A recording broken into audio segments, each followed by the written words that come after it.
Last class में मैंने आपको dissolution of A partnership firm में जो अकाउंट्स बनते थे उनके बारे में बताया, उनके फॉर्मेट के बारे में बताया। आज आपको मैं एक क्वेश्चन दे रहा हूं, उसके थ्रू हम लोग सबसे पहले रियलाइजेशन अकाउंट बनाएंगे और साथ में कैपिटल अकाउंट और बैंक अकाउंट बनाएंगे कि ये किस तरह से रियलाइजेशन अकाउंट में बनाए जाते हैं। तो सबसे पहले जैसे मैंने कहा था कि डीआर साइड में कैश को छोड़कर सारे एसेट को हम बैलेंस शीट के वैल्यू से लिख देते हैं।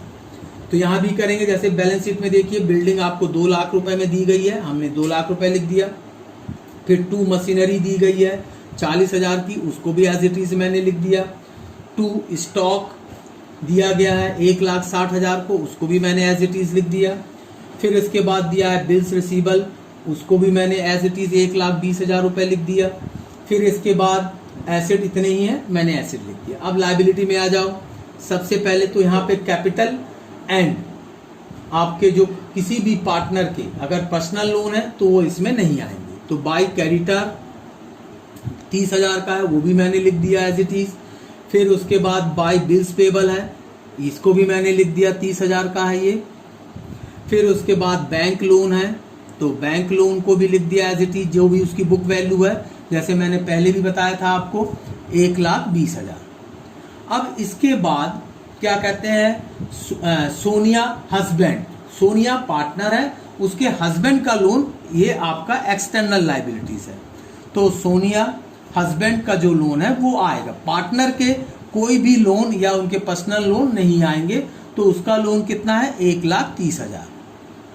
अब इसके बाद बारी आती है सेल आउट की। तो एसेट जब सेल करते हैं तो वो सीआर साइड में जाते हैं, जैसे बैंक लिख दिया। अब जो बिल्डिंग है आपकी वो कितने में बिकी, 1,90,000 में क्वेश्चन में गिवन है। फिर बिल्स रिसीवल है, वो कितने का है, 1,10,000 की है। फिर उसके बाद स्टॉक जो आपका बिक गया, कितने में बिक गया, वो बिक गया 1,50,000 में। ये सारी इंफॉर्मेशन एडजस्टमेंट में गिवन है। फिर मशीनरी है, वो कितने में बिक गई, 48,000 में। फिर उसके बाद फर्नीचर है, फर्नीचर कितने में बिक गया, 75,000 में। टोटल बिक गया आपका 5,73,000 में। ये आपकी एसेट सेल आउट हो गई। अब बारी आती है लायबिलिटीज को पेमेंट करने की। तो लायबिलिटीज को पेमेंट करेंगे तो यहां लिखेंगे टू बैंक। तो सबसे पहले हमने क्या दिया, लोन दिया बैंक का, तो वो गिवन है, हमने कितना पे कर रहे हैं, 1,30,000। ठीक है। उसके बाद आपका क्रेडिटर है, उसके लिए कितना पे किया है, 27,000। ये सब क्वेश्चन में गिवन है, आपको मिल जाएंगे। फिर 2 बिल्स पेबल, वो कितने में दे दिया, वो भी 27,000 में पेड कर दिया। फिर उसके बाद 2 आपका सोनिया हस्बैंड का लोन है, वो कितने पे दे दिया गया, 1,30,000। साथ में रियलाइजेशन एक्सपेंसेज है, उसे एक पार्टनर को जिसने हमने उसको रेमुनेशन दिया ये सारी फॉर्मेलिटीज पूरा करने के लिए, वो जो है 12,000 है। तो 2, चूंकि रोहित को मिलना है तो रोहित कैपिटल कितना आ गया, 12,000 रुपए। अब जब हम इसको बैलेंसिंग करेंगे तो हमारे डीआर साइड का सम टोटल ज्यादा आएगा 9,26,000 और सीआर साइड का कम आएगा, मतलब हमको लॉस हो रहा है। तो इसको लिखेंगे by loss transfer to capital account, तो किसके, पार्टनर के। तो क्या कहते हैं, सोनिया, रोहित एंड उदित, इसको उसी ओल्ड रेशियो में बांट देंगे। जो डिफरेंस अमाउंट आएगा वो आएगा 43,000।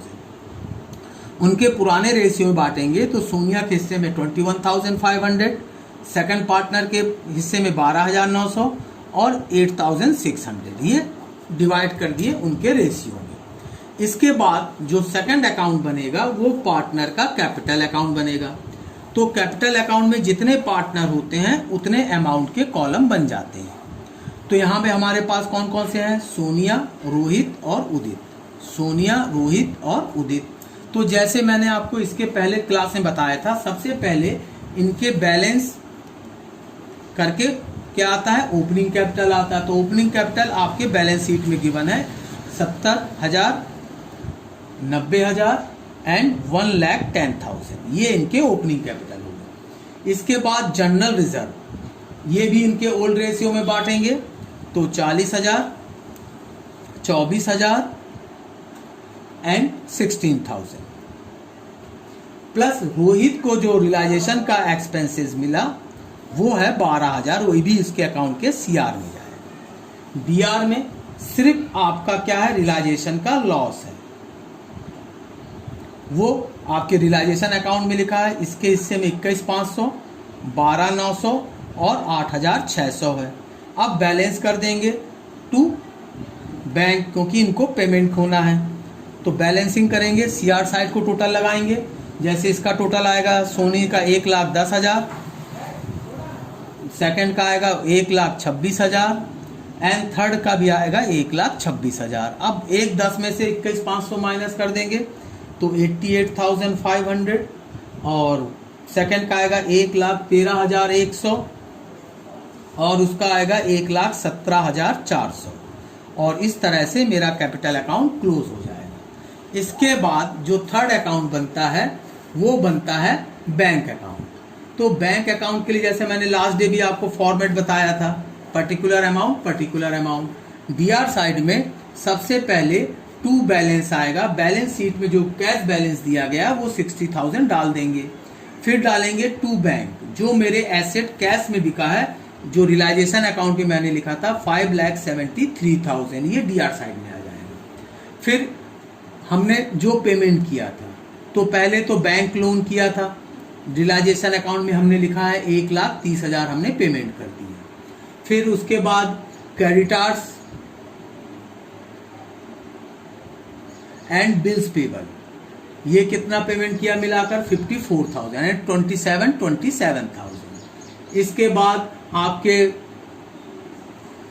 उनके हस्बैंड का जो लोन था उसके लिए कितना पे किया 1,30,000। फिर उसके बाद आ जाएगा बाई कैपिटल में जो हमने कैपिटल अकाउंट बनाया है, तीनों अकाउंट का, सोनिया, रोहित और उदित का जो भी बैलेंस आया है, कितना बैलेंस आया है 88,500, सेकंड का आया है 1,13,100, थर्ड का आया है 1,17,400। इनका सम करेंगे तो आ जाएगा 3,19,000 रुपीज। अब वो साइड टोटल करेंगे तो ये आपस में क्या होंगे, इक्वल आएंगे, यानी कि 6,33,000, 6,33,000। तो ये मेरा बैंक अकाउंट बन गया। तो इस तरीके से हम लोगों को इस चैप्टर में रियलाइजेशन, पार्टनर कैपिटल अकाउंट और बैंक अकाउंट को प्रिपेयर करना है। Thank you.